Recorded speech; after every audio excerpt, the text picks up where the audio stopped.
তুমি আমারে বলি যাও, আমার ফ্যামিলি তোমারে মানরা না, তোমার লগে আমার ওইঠো নাই, তুমি আমার লগে অত রিলেশন আসলাই, আমি আর তোমার লগে রিলেশন রাখতাম না। হওয়া যায়, মানুষের হরানি যায়, অন্যজনের বিয়া করাও যায়, কোনো অসুবিধা নাই, কিন্তু যারে আপনি বালা পাইছেন, হয়তো এখন এই মানুষটারে বালা লাগে না, কোনো না কোনো এক সময় দেখবা নেই ঠিক ও মানুষের কথা মনে হইব, স্মৃতিগুলো আপনার ভিতরে টান দিব, তখন আপনার ইনটাকে ঘরাইতে পারতেন না, কারণ এই মানুষ মনের ভিতরে আমি বইতে আসছে, হয়তো সাময়িক পরিস্থিতির কারণে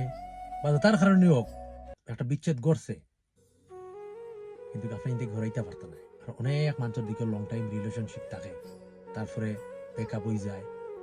দুইজন দুই মানুষের দুই জায়গায় বিয়া দিয়ে হয়, কিন্তু এক পর্যায়ে ঠিকই টানার কারণটা হইল আপনার যে মানুষটা আসলো তার লগে আপনি ফোনে মাতছেন, আটতে বইতে খাইতে ঘুমাইবার আগে বেটো গিয়া যখন মাতিছেন, যেবা দি যাইবা ওবা দি সিদ্ধি লাগাই যাবো, কারণ আপনার মাতি মাতি গেছেন, বা ও জায়গাত বই আপনার মাতটা এটা আপনি বলতে পারতেন না, এই জায়গাটাই আপনার সুইচে মনে করি দিলাই অগুরি ফিরি ও মানুষের লাগে আপনার টান বাড়াই গেল,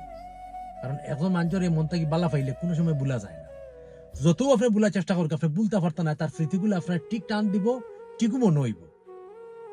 হাসানানি বাইসা বকল একমত হইলে আপনার কমেন্ট করবা। রিলেশনশিপ এটা বহুত মারাত্মক একটা জিনিস, এটা না করাটাও বেটার।